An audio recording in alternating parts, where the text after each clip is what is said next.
조금 전에 만찬장에서 있었던 남북 정상의 건배사를 함께 들어봤습니다.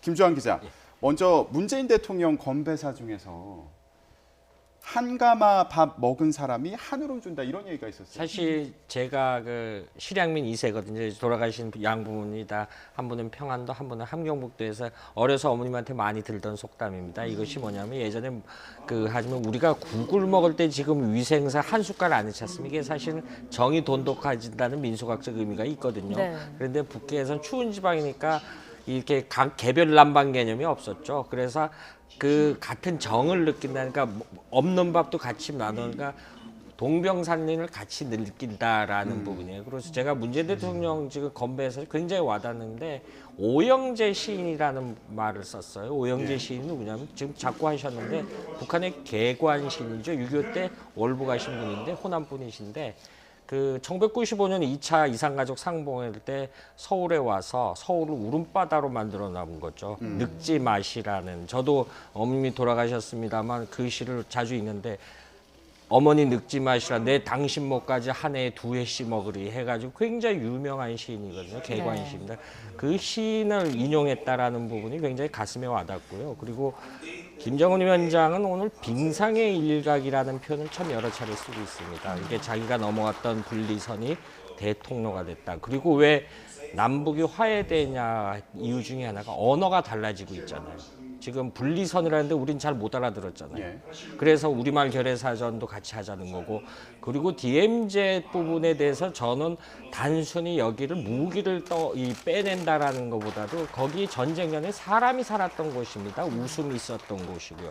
우리가 잘 아는 고종황제부의 민비 출생지가 지금 오사단 지역인 연천군 대광이라는 비무장지대 아닙니다. 거기 마을이 살았던 곳이에요. 네. 사람이 살았고 우리가 지금 어디 여행 가면 뭐 하회마을 유명하듯이 전쟁 전에도 거기 평강군 사람이 살았던 곳입니다. 이런 민속학적 복원 차원에서라도 빨리 평화지대가 만들어야 된다는 게 제 개인적 생각입니다. 예. 뭐 서로 주먹을 들이대던 때도 있었다. 하지만 오늘 역사적인 만남을 갖고 귀중한 합의를 이뤘다. 이런 이야기도 나왔습니다. 이 만찬사에서 어떤 부분이 가장 인상적이셨나요? 예, 저는 사실 이 만찬사의 내용도 이제 상당히 의미 있는 부분이 있지만 이 만찬사와 관련해서 아침에 그 환담했던 내용을 연계시켜서 설명을 좀 하고 싶은데요. 네. 그 김정은 위원장은 기본적으로 이제 경제 발전을 통해서 북한 주민들의 이제 생활 향상 그리고 또 북한 주민뿐만 아니라 이제 우리 민족의 이제 공영을 위해서 우리가 뭔가 해야 된다. 네. 이제 그런 걸 계속 강조를 하면서 나는 이 새로운 평화로운 시대를 만들기 위해서 통큰 합의를 할 준비는 되어 있다. 합의하겠다. 예. 근데 과연 이게 제대로 지켜줄 수 있겠느냐. 제가 볼 때는 그 부분이 계속 강조가 되고 있거든요. 그래서 여기서 이제 우리 김주환 기자님이 잘 설명해 주셨는데 이게 자그마한 성과다. 제가 볼 때 이게 자그마한 성과가 결코 아니거든요. 지금 합의문이. 네. 근데 시작이고 빙산의 일각에 불과하다. 앞날에 새로운 장애물과 도전들이 끊임없이 조성될 거다. 이걸 예상을 하는 거예요, 지금.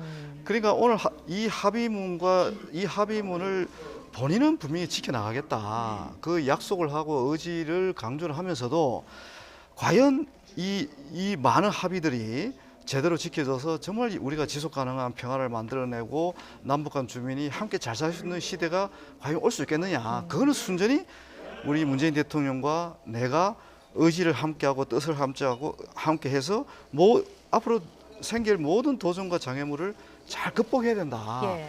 이 메시지가 사실은 일관성 있게 계속 나오는 겁니다. 그러니까 과거에도 이런 합의가 있었습니다. 그게 14합의인데요.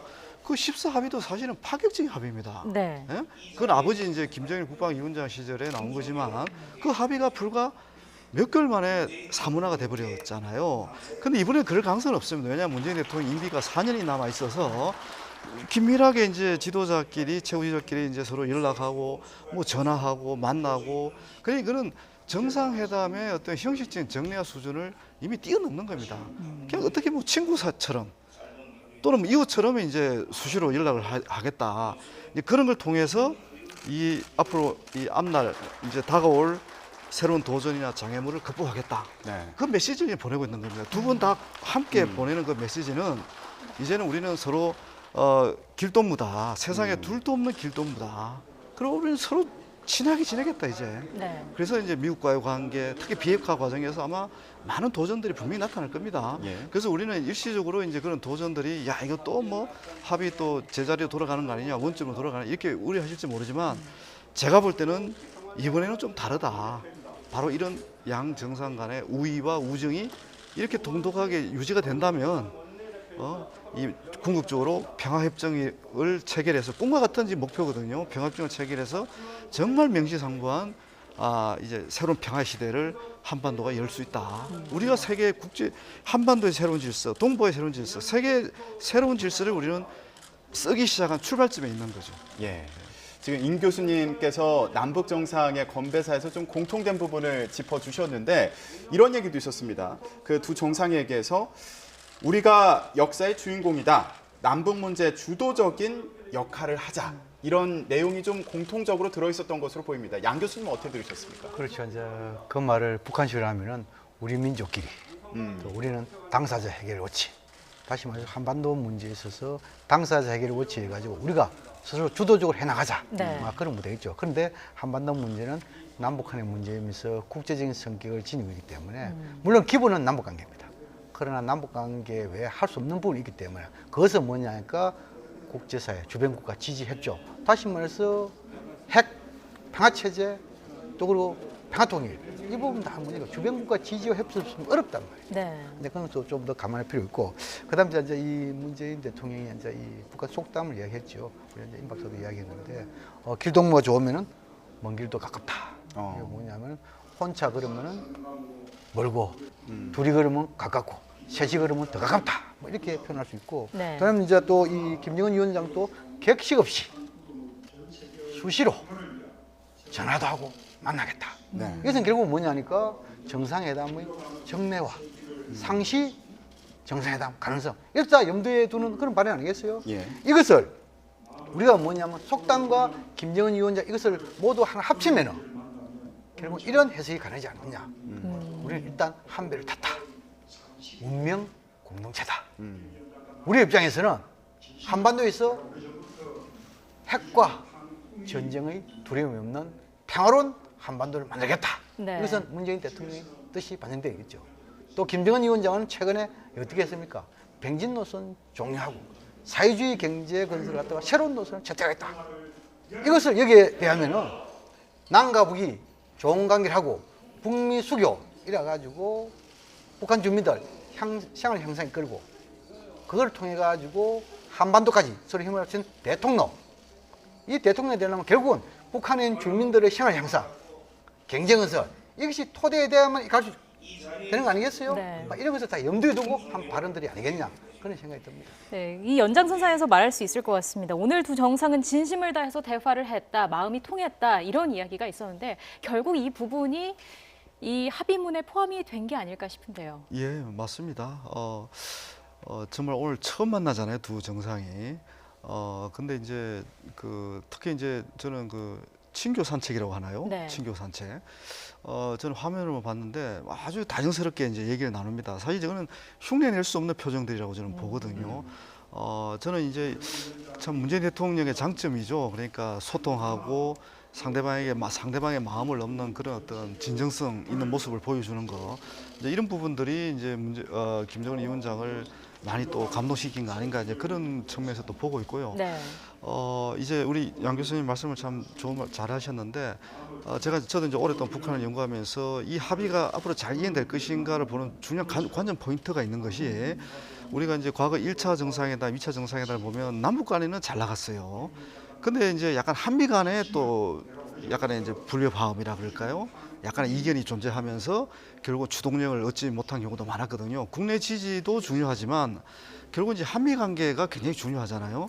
근데 이제 최근에 일어나고 현상을 보면 이제 문재인 정부가 과거의 실패의 경험을 상당히 많이 참고하는 것 같습니다. 네. 그러니까 남북한의 발전도 중요하지만 이 발전은 한미 관계가 돈독하게 뒷받침되지 않으면 어렵다는 인식을 분명히 하고 있는 것 같고요. 그래서 이제 엊그제죠. 그러니까 정호영 청와대 국가안보실장이 워싱턴을 가서 백악관의 이제 국가안보보좌관 볼턴이라는 사람을 만나서 아마 사전에 다 조율을 했을 겁니다. 네. 우리가 남북 정상회담을 앞두고 어떤 의제를 교환할 예정이고 그것과 관련해서 이제 미국과 정보 공유도 하고 또 이해도 구하고 뭐 이러면서 이제 아마 긴밀히 연락했을 가능성도 굉장히 높고요. 요번에 이 합의문 초안도 저는 사전에 그 워싱턴에 전달됐을 가능성이 굉장히 높다고 보는 겁니다. 그래서 이 시청하시는 분들이 야 이거 한미 관계가 이게 잘 되면서 하는 건지 좀 우려하실 수도 있거든요. 네. 있는데 저는 뭐 민간 연구자긴 하지만 분명히 과거에 그런 실패를 되풀이하지 않기 위해서 분명히 한미 간에도 상당히 긴밀하게 조율을 하면서 이 합의문이 나왔고 또 앞으로 실천할 가능성이 높다. 그런 측면도 한번 눈여겨볼 필요가 있을 것 같습니다. 이렇게도 봐야 될 측면이 있습니다. 지금 많은 도전이 앞에 있는데 이걸 극복해 나가자라고 했는데 두 가지 측면에서 봐야 될 것 같아요. 우리가 그 안중근 의사 많았죠. 대한국입니다. 우리는 대한, 그 대한이 뭐냐면 위대한 칸이라는 뜻이 한국말이거든요. 근데 그게 어느 분단 체제가 되면서 북한은 인민이 됐고요. 정체성이. 우리는 국민이 됐습니다. 이것이 다시 세월이 지나서 다시 대한국인이라는 거로 정체성이 통일이 될 수 있다라는 점을 언급한 것 같고요. 또 하나는 동서독 통일 과정에 볼 때도 금방 된 것이 아니고요. 굉장히 주변국들의 장애가 많았습니다. 왜? 독일은 전쟁을 2번씩이나 일으켰던 나라이기 때문에. 그런데 지금 동서독이 우리처럼 장벽이 있었던 게 아니고요. 베를린만 장벽이 있었는데 오랜 노력 끝에 이렇게 지금 이 비무장지대가 있었죠. 그런데 거기 나중에 시빌폴이라 그래서 경찰이 패트롤만 한 이런 오랜 과정을 있었고 일관되게 겐시오 외상 같은 경우 18년을 외무상을 했습니다. 그러니까 우리가 롱텀으로 참고 견뎌야지만 되는 것이지 이것이 단기 뭐 1년 안에 2년 안에 물론 전제 조건이 있죠. 두 분이 말씀하셨는데 북한의 성실한 이행 이 부분에 대한 그래서 오늘 일단은 김정은 위원장이 저런 이야기들을 사상 최초로 세계 언론에 서서 마이크 잡고 얘기도 했고 네. 했던 부분이지만 비록 그 마이크 얘기에 디어카라는 언급이 없었다 그래서 좀 안 지키냐 우려도 있습니다만은 사인을 했잖아요. 사인을 네. 이제 본인도 북미 정상회담을 한다라니까 좀 일단은 참고 지켜볼 필요가 있다 이렇게 볼 것 같습니다. 네. 예. 그 관련해가지고 이제 우리 김주환 기자님께서 그 동서독 독일 사례했는데 그에 대해서 좀 간단히 제가 말씀드릴게요. 예. 89년 11월이죠. 그때가 이제 장벽 이것이 베를린 장벽이 무너졌죠. 그러면서 90년 10월달에 통일이 됐죠. 한 1년 됩니다. 1년 시기에 그 당시에 분단 마지막 서독의 총리가 누구냐면 헬무트 콜. 그 1년 동안 콜 수상이 어떻게 했냐? 굉장한 일을 했습니다. 가장 중요한 것은 뭐냐면 첫 번째로 그 당시 아버지 부시 대통령하고 8번을 만났어요. 1년 사이에. 네. 그 다음에 또 뭐냐면 미테랑 프랑스 대통령을 10번을 만났습니다. 그래가 정상회담 했죠. 또 그리고 적은 아니지만도 상대국인 동독 호네크 수상 3번을 만났습니다. 더 나아가지고 그 당시에 독일 통일을 가장 반대했던 나라가 영국의 대처 수상입니다. 네. 그런데 대처 수상을 직접 못 만났습니다. 그러면 절친인 누구를 보냈나? 콜 수상의 절친인 아버지 부시 대통령을 보내가지고 만났습니다. 예. 설득을 했죠. 예. 마지막에 고르바초프 그 당시에 러시아 소련 대통령 만나가지고 실질적인 독일 통일 승인을 받게 된 겁니다. 그만큼 독일 통일이 있어가지고 그냥 앉아서 대응된 것이 아니고 그 당시에 서독 총리가 이만큼 굉장히 움직였다. 소위 말해 정상회담을 굉장히 많이 했다는 것이죠. 그만큼 통일되려면 주변국가 설득, 주변국가의 지지 행동이 중요하다는 것이죠. 우리도 마찬가지입니다. 이번에 4월 27일 판문점 선언 남북한만 가지고 있으면 뭐합니까? 한반도 문제는 남북한의 문제이면서 국제적인 성격을 지니잖아요. 네. 특히 지금 이제 김정은 위원장이 지금 이제 오솔길, 지금 이제 우리 둘이만 이것을 통일의 대통령을 만들어야 했잖아요. 그러면 배타적인 자주를 가지면 안 됩니다. 미국하고도 협력하고 중국하고 협력하고 유럽하고 협력하고 그 협력을 하면 인권 문제 이것도 개선돼야 되겠죠. 네. 어떻든 간에 우리가 이런 이 북한이 이렇게 나오게 하기 위해서는 우리의 역할이 중요하지만도 현재 문재인 대통령은 이러한 것을 가지고 4.27 이걸 갖다가 그냥 남북한의 것이 아니고 미국한테 직접 특사를 보내고 중국도 특사를 보내가지고 정확히 설명하면서 지지를 얻는 작업. 예. 이것이 상당히 중요하다. 예. 시급하다. 예, 지금 아마 문재인 대통령께서 미국을 곧 방문할 겁니다. 발표했죠. 네. 그래서 이번 이제 남북 정상회담의 결과를 미국을 방문해서 트럼프 대통령에게 아마 직접 설명을 할 예정이거든요. 그런 맥락에서 양 교수님 말씀이 참 의미가 있는 것 같고요. 또 우리가 이제 김정은 기자님이 말씀하셨던 이 이제 꾸준하게 인내를 가지고 이제 이 접근해야 된다. 이건 아주 너무 지당한 말씀이고, 근데 오늘 이제 흥미로운 부분은 그 오전에 이제 그 양 그 최고 지도자가 이제 환담을 하면서 속도를 강조를 했습니다. 속도. 그러니까 이 남과 북이 그 살 얼음판을 걸을 때 빠지지 않으려면 이 속도를 늦춰서는 안 된다. 이 과거를 돌아봤을 때 중요한 것은 속도다. 이렇게 또 문 대통령이 말씀하셨어요. 왜냐하면 이렇게 합의를 하고 이행 과정이 너무 늦으니까 이게 추진 동력이 자꾸 떨어지는 거예요. 네. 그리고 외부 변수가 이제 막 들어오면서 결국은 이 합의가 제대로 이제 이행이 안 됐다. 그 과거의 사례이기도 합니다. 네. 그래서 저는 이제 꾸준한 인내심을 가지고 접근하는 것도 중요하지만 정말 그 우리 양 교수님 말씀대로 주변 국가의 어떤 그 자주 이렇게 긴밀한 어떤 협조를 위해서 자주 만나고 정상을 특히 만나는 게 굉장히 중요한 것 같습니다. 그렇게 해서 우리 남북한의 이 뜻을 관철시키기 위해서는 정말 또 속도전을 가지고 만들어 나가야 우리가 원하는 목표를 달성할 수 있다. 그래서 이 부분을 잘 균형 있게 봐야 될 것 같습니다. 예. 네.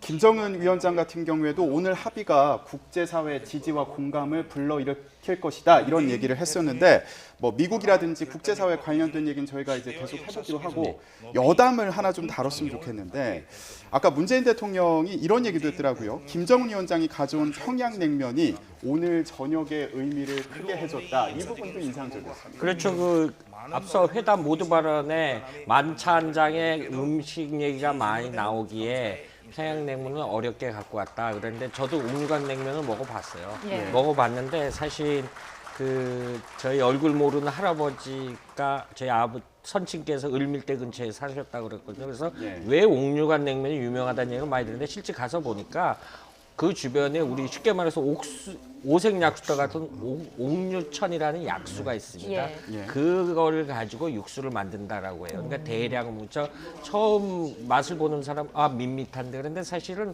평양냉면은 우리 식초 추고 설탕 넣고 이렇게 겨자 넣고 하지 않습니까? 이거 안 합니다, 사실은. 그래서 서너 번 먹어봐야 되고 서울 시내에도 몇 군데 평양냉면 유명한 집들이 있죠. 그래서 예. 사실은 칠양민들 어르신들이 많이 오세요. 그래서 근데 굉장히 소화가 잘 돼요. 근데 그 냉면을 오늘 제명기를 가져왔다. 저는 궁금한 것이 육수를 그걸 가져왔느냐 아니면 육수를 거기 판문점에서 새로 끓였느냐 그게 사실은 면보다는 예. 육수 맛이 좌우할까 그게 더 개인적으로 사실은 궁금했습니다.